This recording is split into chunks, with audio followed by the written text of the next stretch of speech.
এক গ্রামে আয়শা তার সৎ মা, সৎ খালা আর সৎ বোনের সাথে থাকতো। আয়শার সৎ মা আয়শার উপর সব সময় অত্যাচার করত। আয়শার সৎ খালা আয়শার গায়ের রং নিয়ে তাকে সব সময় কটু কথা শোনাতো। কিন্তু আয়শার সৎ বোন আয়শাকে অনেক ভালোবাসতো। সে সব সময় আয়শার মন ভালো করার চেষ্টা করত। আয়শার সৎ মা একটি বিউটি পার্লার চালাতো। আয়শার বোন রুমি আর আয়শাও সেখানে কাজ করত। একদিন, এই ফকিন্নির বাচ্চা, তুই এখন এখানে কেন এসেছিস? এখন আমার কাস্টমার আসবে, জানিস না? তোকে দেখেই তো বেশিরভাগ কাস্টমার চলে যায়। তোর চেহারাটা একটু সুন্দর করা যায় না? একে তো কালো, তার উপর সব সময় চেহারাটা বাদরের মতো বানিয়ে রাখিস। তোকে দেখলে তো আমারই মেজাজ খারাপ হয়ে যায়। কাস্টমারের কথা আর কি বলবো। এখন জলদি চলে যায় এখান থেকে, এখন আমার কাস্টমার আসবে। বন্ধুরা, তোমরা তোমাদের নাম কমেন্ট বক্সে কমেন্ট করে জানাও, কারণ তোমাদের নাম দিয়েই তৈরি হবে আমাদের পরবর্তী কার্টুন ভিডিও। আর সেই সাথে আমাদের চ্যানেলটি সাবস্ক্রাইব করে পাশে থাকা বেল নোটিফিকেশন অন করে দাও। আহা বোন, তুই ওকে কি বুঝাচ্ছিস? ওকে বুঝিয়ে কোনো লাভ আছে? তুই ওকে যতই মানা কর, তুই যতবারই ওকে মানা করিস পার্লারে আসতে, ততবারই ও পার্লারে চলে আসে। আর নিজের চেহারা কাস্টমারদের দেখিয়ে কাস্টমারদের ভয় দেখায়। এখন এটাতে কাস্টমারদের কি দোষ বল? হ্যাঁ রে বোন, তুই একদম ঠিক কথা বলেছিস। এই কালি খাসি, এখন এখানে দাঁড়িয়ে দাঁড়িয়ে কি করছিস? যা এখান থেকে। এরপর আয়শা মন খারাপ করে সেখান থেকে চলে যায়। শুধু আয়শার মা আর খালাই না, গ্রামের সবাই তাকে তার গায়ের রং নিয়ে অনেক অপমান করত। আর এই সব নিয়ে প্রায়ই আয়শার মন খারাপ থাকতো। রুমি তার মন খারাপ সহ্য করতে পারতো না, তাই একদিন সে শহরে যায়। আর সেখান থেকে ফিরে এসে, কি রে, আমার বোনটার মন খারাপ? আপু, আমার মনে হয় মরে যাওয়া উচিত। কেউ আমাকে ভালোবাসে না, কেউ আমাকে পছন্দ করে না। আমি এই পৃথিবীতে কেন আছি আপু? আল্লাহ আমাকে কেন এমন বানালো বলো তো? তুমি ছাড়া আমার এই পৃথিবীতে আর কেউ নেই, কেউ না। সবাই আমাকে ঘৃণা করে, সবাই আমাকে এড়িয়ে চলে। আমার এই পৃথিবীতে থাকতে ইচ্ছে করে না। আয়শা বোন আমার, এমন কথা বলিস না। আমি তোকে অনেক ভালোবাসি। আর দেখ, তোর জন্য আমি একটা দারুণ জিনিস নিয়ে এসেছি। এই দেখ, একটা জাদুর ক্রিম। এটা আমি শহরে গিয়ে এক জাদুকরণীর কাছ থেকে এনেছি। সে আমাকে বলেছে তুই যদি এই জাদুর ক্রিমটা দুধের সাথে লাগিয়ে তোর চেহারায় লাগাস, তাহলে তুই অনেক সুন্দর হয়ে যাবি। তবে হ্যাঁ, এটা লাগানোর সময় মনে কোনো লোভ রাখা যাবে না। আর এটা দুধের সাথে মিলিয়েই লাগাতে হবে। পানির সাথে মিলিয়ে লাগালেই সুন্দরী মেয়েরাও কালো হয়ে যাবে। আমি তোর সব সমস্যার সমাধান দেওয়ার জন্য প্রস্তুত, কিন্তু তুই এইভাবে মন খারাপ করে থাকিস না বোন। তোর মন খারাপ দেখলে আমার খুব কষ্ট হয়।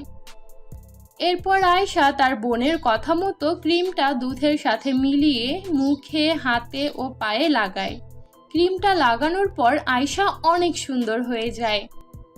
আমার বোনটা যে এত সুন্দর তা তো আমি আগে জানতাম না।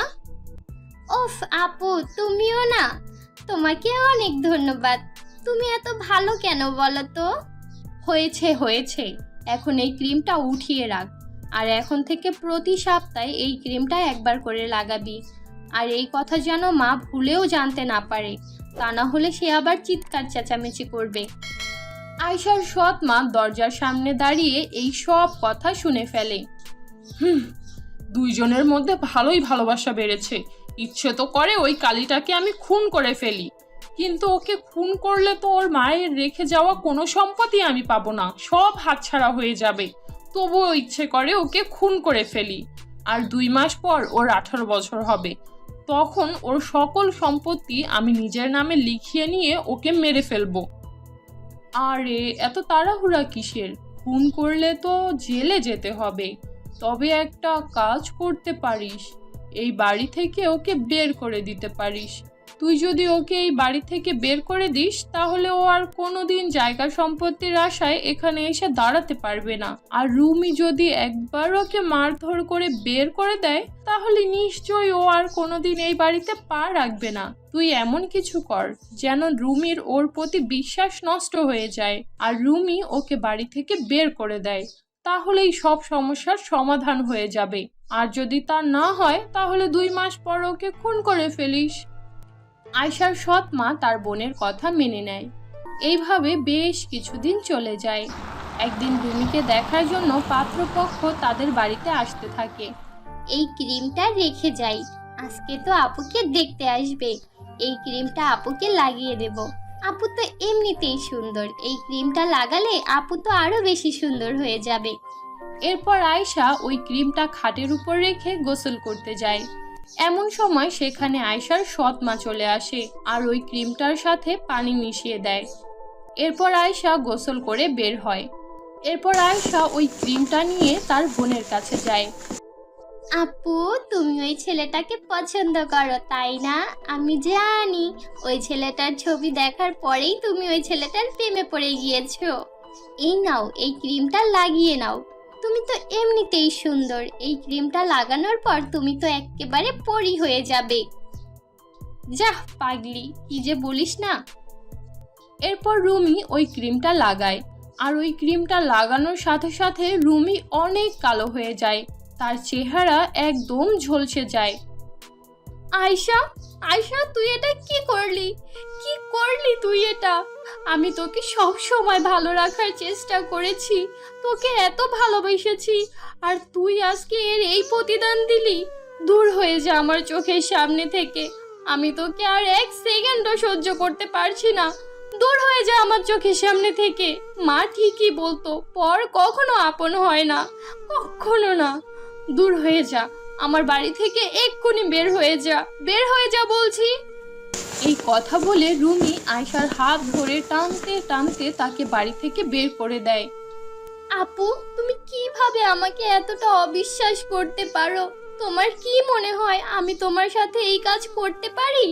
তুমি নিজেই আমাকে কখনো মন থেকে ভালোবাসোনি, তাই আজকে আমার সাথে এমনটা করতে পারলে। ঠিক আছে, আমি বের হয়ে যাচ্ছি, আর কখনো আসবো না তোমার কাছে। এই কথা বলে আয়শা সেখান থেকে বের হয়ে যায়। এমন সময় আকাশ ভেঙে মুষলধারে বৃষ্টি শুরু হয়। আয়শা একটি গাছের নিচে বসে কান্না করতে থাকে। আয়শা কান্না করতে করতে অজ্ঞান হয়ে যায়। এমন সময় সেখানে একটা পরী প্রকট হয়, আর সেই পরী আয়শাকে তুলে নিয়ে তার কাছের বিউটি পার্লারে যায়। তারপর আয়শার জ্ঞান ফিরায়। আপনি আপনি আপনি তো একটা পরী, আপনি এখানে আমাকে কেন এনেছেন? তখন পরী আয়শার মাথায় হাত রাখে। অন্যদিকে রুমি তার ঘরে বসে বসে কান্না করতে থাকে। আয়শা, বোন আমার, তুই আমাকে মাফ করে দে। আমি তোকে বাঁচানোর জন্যই আজ তোর সাথে এমনটা করতে বাধ্য হয়েছি। জানি এখন তুই আমাকে অনেক ঘৃণা করছিস, কিন্তু আমার হাতে কিছুই করার ছিল না রে বোন। তুই আমাকে ক্ষমা করে দিস, তুই আমাকে ক্ষমা করে দিস বোন। আয়েশা, আমি তোমার ব্যাপারে সবটা জেনে গিয়েছি, কিন্তু তুমি হয়তো অনেক কিছুই জানো না। আজকে রুমি যা করেছে তোমাকে বাঁচানোর জন্য করেছে। আসলে তোমার সৎ মা আর সৎ খালা তোমাকে আর কিছুদিনের মধ্যেই মেরে ফেলতো, তাই তোমাকে বাঁচানোর জন্য রুমি তোমাকে মেরে ঘর থেকে বের করে দিয়েছে। কারণ ওই বাড়িতে তুমি থাকলে আর 3 দিন পরেই তোমার মৃত্যু নিশ্চিত ছিল। এই কথা শুনে আয়শা একেবারে হতবাক হয়ে যায়, আর তার বোনকে ভুল বোঝার জন্য তার মনের মধ্যে অনেক অনুশোচনা হয়।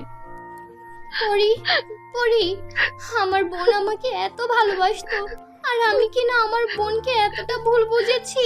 সে হয়তো আমাকে কখনো ক্ষমা করবে না। এখন আমি কি করব? আমার বোনকে আমার কাছে এনে দাও পরি, আমি ওর কাছে ক্ষমা চাইবো। দয়া করে তুমি আমার বোনকে আমার কাছে এনে দাও। পরী জাদু করে আয়শার বোনকে আয়শার সামনে নিয়ে আসে।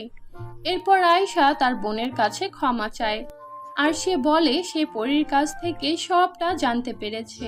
রুমিও নিজের বোনকে ফিরে পেয়ে অনেক খুশি হয় আর সে খুশিতে তাকে জড়িয়ে ধরে। মেয়েরা, তোমরা অনেক ভালো, তোমরা সৎ বোন, কিন্তু তবুও তোমাদের মনের মধ্যে বিন্দু পরিমাণ হিংসা নেই। তাই আমি তোমাদেরকে উপহার হিসাবে আমার এই কাচের বিউটি পার্লারটা দিয়ে যাচ্ছি। এই বিউটি পার্লারটা একটা জাদুর বিউটি পার্লার। তোমরা এই বিউটি পার্লার চালালে অনেক টাকা উপার্জন করতে পারবে। আমিও মাঝে মাঝে আসবো তোমাদের সাথে দেখা করতে। এরপর পরি তাদের দুই বোনকে ওই বিউটি পার্লার দিয়ে সেখান থেকে চলে যায়। এরপর থেকে তারা দুই বোন বিউটি পার্লারে কাজ করতে শুরু করে। আস্তে আস্তে তারা অনেক বড়লোক হয়ে যায়। আর অন্যদিকে তাদের মা আর খালা আস্তে আস্তে অনেক গরিব হয়ে যায়। তারা এখন রাস্তায় রাস্তায় ঘুরে বেড়ায় আর লোকেদের কাছে ভিক্ষা চেয়ে খায়। তো বন্ধুরা, এই গল্প থেকে আমরা এই শিক্ষা পাই যে যারা ভালো করে তাদের সাথে সব সময় ভালো কিছু ঘটে, এখন সেটা শেষে গিয়েই হোক না কেন। আর যারা খারাপ কাজ করে, সবার সাথে খারাপ ব্যবহার করে আর মনের মধ্যে অনেক হিংসা রাখে, তাদের শেষ পরিণতি খুবই ভয়াবহ হয়। তো বন্ধুরা, এই ছিল আমাদের আজকের গল্প। আশা করি গল্পটি তোমাদের কাছে খুব ভালো লেগেছে। ভালো লাগলে আমাদের আজকের গল্পটিতে একটি লাইক দাও, কমেন্ট করো আর তোমার বন্ধুদের সাথে শেয়ার করো। আর যদি আমাদের চ্যানেলে নতুন হয়ে থাকো তাহলে আমাদের চ্যানেলটি সাবস্ক্রাইব করে পাশে থাকা বেল নোটিফিকেশন অন করে দাও। তো দেখা হচ্ছে পরবর্তী ভিডিওতে। ততক্ষণ পর্যন্ত ভালো থাকো, সুস্থ থাকো। আল্লাহ হাফেজ।